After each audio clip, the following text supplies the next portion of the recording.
नमस्कार, आपके साथ मैं हूं विद्यानाथ झा।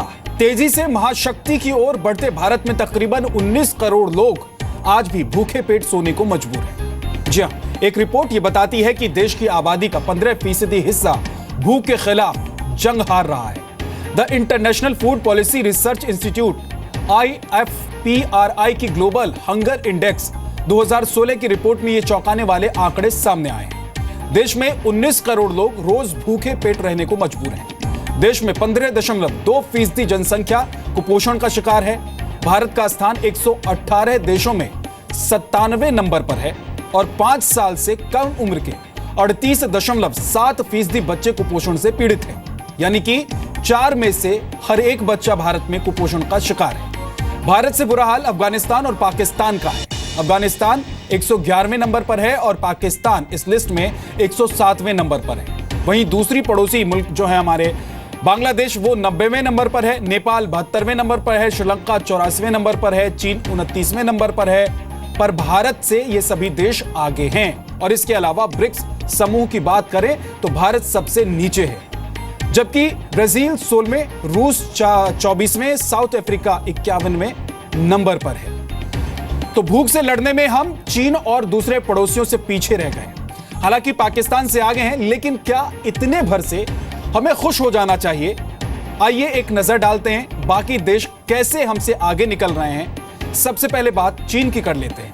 1992 में भारत और चीन दोनों ही भूख से बेहाल थे। चीन की 24.5% आबादी को पेट भरने के लिए खाना नहीं मिलता था, जबकि भारत में 22.2% आबादी लोग भूखे सो जाते थे। तब से लेकर अब तक भारत की आबादी 40 करोड़ बढ़ चुकी है, जबकि चीन में इस दौरान 22 करोड़ की आबादी का इजाफा हुआ है। यह भारत के मुकाबले लगभग आधा है। यहां चीन की कोशिशें अच्छी रहीं और इसकी तारीफ भी करनी होगी कि वहां आबादी पर काबू पा लिया गया और साथ ही भूख पर भी। और आज चीन भूख से लड़ाई लड़ने में भारत से काफी आगे निकल गया है। अब बात म्यांमार की करते हैं। क्या हमें म्यांमार से भी सीखने की जरूरत है? तो आपको आंकड़े बताते हैं। 1992 में म्यांमार में 62.7% लोग भूख से परेशान थे। वहां की सरकारों ने अंतर्राष्ट्रीय एजेंसियों के साथ मिलकर भूख के खिलाफ लड़ाई के लिए मुहिम छेड़ दी, जिसका परिणाम अब देखने को मिल रहा है। अब म्यांमार में भूखे लोगों का आंकड़ा घटकर करीब 14.2% ही रह गया है। तो सवाल यह है कि क्यों रह गए हम पड़ोसियों से पीछे? भूख के खिलाफ लड़ाई में हम कहां थे और कहां हैं? आपको एक रिपोर्ट दिखाते हैं ताकि आप ये पूरा गणित समझ पाएं।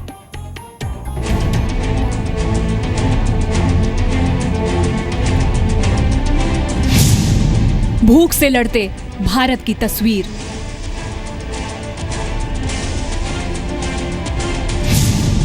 देश के 15% लोगों को खाना नसीब नहीं। आप जो खाना फेंक देते हैं वो 19 करोड़ का पेट भर सकता है।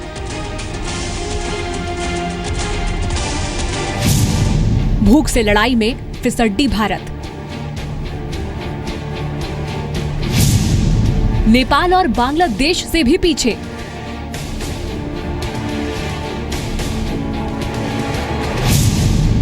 भारत पर भूख की सर्जिकल स्ट्राइक।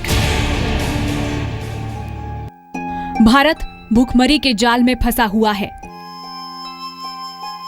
और आंकड़े देश में विकास के तमाम आंकड़ों को मुंह चढ़ा रहे हैं। जिस वक्त आप अपने घर में बैठकर आराम से खाना खा रहे होंगे, उस वक्त देश के 19 करोड़ लोग भूखे होंगे। जी हां, ये सच है। देश में भूख अपने पैर पसारते जा रही है। हालत यह है कि भूख से लड़ाई में हम पिछड़ते जा रहे हैं। अपनों का पेट भरने के मामले में हम नेपाल, बांग्लादेश और श्रीलंका जैसे देशों से भी पीछे हैं। The international food policy research institute के ग्लोबल हंगर इंडेक्स 2016 में भूख से लड़ते 118 देशों के बीच हमारा नंबर 57वां है।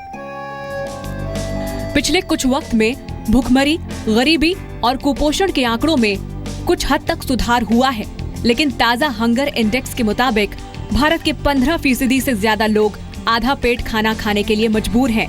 इतना ही नहीं, 5 साल से कम उम्र के करीब 39% बच्चे कमजोर हैं। वहीं 5 साल से नीचे की उम्र के बच्चों में शिशु मृत्यु दर 4.8% पाई गई।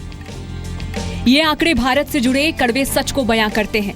आपके लिए ये जानना भी जरूरी है कि आखिर ग्लोबल हंगर इंडेक्स तय कैसे किया जाता है। ग्लोबल हंगर इंडेक्स हर साल ताजा आंकड़ों के साथ जारी किया जाता है। इस इंडेक्स के जरिए दुनिया भर में भूख के खिलाफ चल रहे अभियान की उपलब्धियों और नाकामियों को दर्शाया जाता है। ग्लोबल इंडेक्स स्कोर ज्यादा होने का मतलब है उस देश में भूख की समस्या ज्यादा है। उसी तरह किसी देश का स्कोर अगर कम होता है तो उसका मतलब है कि वहाँ हालात बेहतर हैं। इसे नापने के 4 प्रमुख पैमाने हैं: कुपोषण, शिशुओं में भयंकर कुपोषण, बच्चों के विकास में रुकावट और बाल मृत्यु दर। भूख का जहां तक सवाल है तो ताजा आंकड़े बताते हैं कि एशियाई देशों में सबसे ज्यादा बुरी हालत पाकिस्तान और भारत की है। भारत का नंबर 57वां है तो पाकिस्तान 107वें नंबर पर है। इस इंडेक्स में भारत की रैंकिंग लगातार गिरती देखी जा रही है। वहीं इस इंडेक्स में मौजूद ब्रिक्स देशों के बीच भारत का नंबर आखिरी है। पड़ोसी मुल्क बांग्लादेश 90वें, नेपाल 72वें, श्रीलंका 84वें नंबर पर है। वहीं चीन का नंबर 29वां है। यूनाइटेड नेशंस ने 2030 तक भूख को दुनिया से खत्म करने का लक्ष्य रखा है, लेकिन भारत समेत दुनिया भर के देशों के मौजूदा हालात बताते हैं कि ये चुनौती काफी मुश्किल है। ब्यूरो रिपोर्ट, जी मीडिया।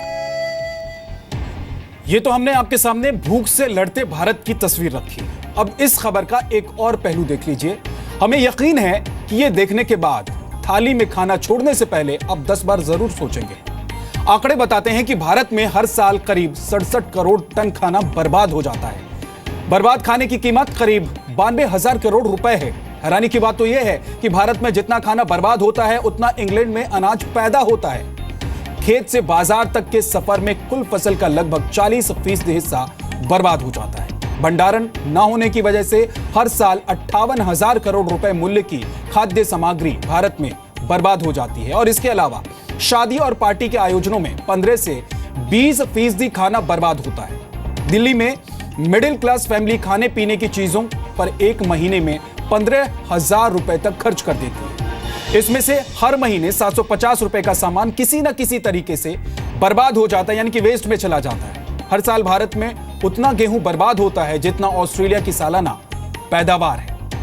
तो अब आप समझ सकते हैं कि दरअसल हम पैदावार के मामले में कहां हैं, नुकसान करने के मामले में कहां हैं। और आंकड़े ये बताते हैं कि हिंदुस्तान में अभी भी कितने लोग खाली पेट भूखे पेट सो जाते हैं। अब एक दोहा आपको याद होगा, साईं इतना दीजिए जामे कुटुंब समाए, मैं भी भूखा ना रहूं साधु न भूखा जाए। संत कबीर के इस दोहे के मायने अगर आप समझ जाएं तो इस समस्या से निपटा जा सकता है।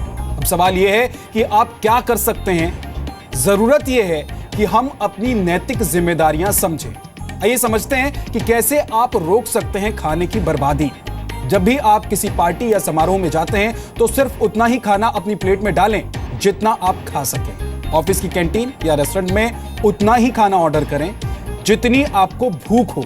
कई बार दिखावे के चक्कर में हम ज्यादा खाना मंगाते हैं और बाद में छोड़ देते हैं, जो कूड़े में चला जाता है। ऐसा करने से जो बचा हुआ खाना है वो बर्बाद हो जाता है। बच्चों के लंच बॉक्स में भी उतना ही खाना डालें जितना वो खा सकें और अपने बच्चे को भी खाने की बर्बादी के बारे में जागरूक जरूर करें। उन्हें खाने का महत्व समझाएं। उतना ही खाना पकाएं जितना जरूरत हो। अगर खाना बच जाता है तो उसे फेंकने की बजाय अच्छे से फ्रिज में स्टोर करके अगले दिन के लिए रख लें और उसका इस्तेमाल करें। हो सकता है कि आपके इस पहल से किसी जरूरतमंद का पेट भर जाए।